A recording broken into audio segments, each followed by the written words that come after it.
Hello friends! So in case you can't tell from the content of my YouTube channel, I'm kind of a fan of words. I just find them and their origin stories so interesting. No matter the part of speech, noun, verb, conjunction, adjective, or interjection, and no matter whether the word is conveyed orally or in writing, I love them all equally, and I don't discriminate. But the other day, I realized that, although I know the origin story of many words, I don't actually know the origin story of the word word itself, which is definitely awkward. So, anyway, I looked it up, and let's just say that, as it turns out, the original definition of word is quite different from the one I was familiar with. For starters, written words, like the ones listed on my website, aren't actually words, because unfortunately, they're all written down, and originally, a true word was only spoken. Back in the days of the Proto-Indo-Europeans, a few thousand years ago, when people didn't write that much anyway, speaking was what mattered, and spoken language is just a combination of words, so of course it makes sense that originally, the ultimate ancestor of the word word was a verb that meant to speak, and this ancient Proto-Indo-European root, Wuert, is the forefather of a family made up of quite literally hundreds of words in all sorts of languages, including many that mean word, like in English and its Germanic cousins, and other distantly related languages such as Latvian, but also words that mean not only to speak,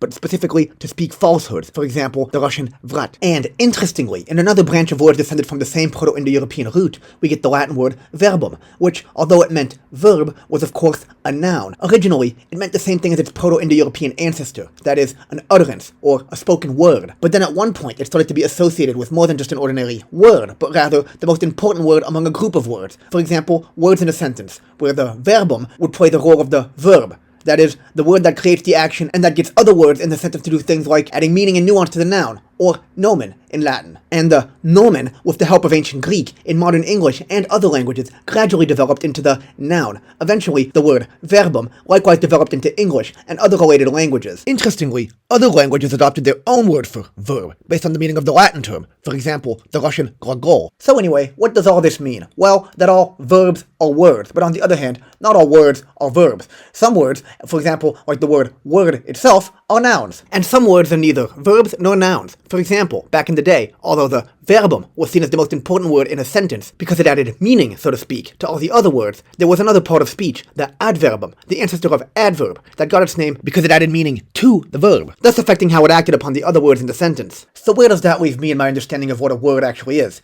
Is it more than just a verb? And how important is the verb vis-a-vis other types of words? Well, I admit, sometimes etymology makes things easy for me to understand, but on this particular issue, well, I don't even know what to conclude. I guess you could say I'm basically at a loss for words. Thanks for watching.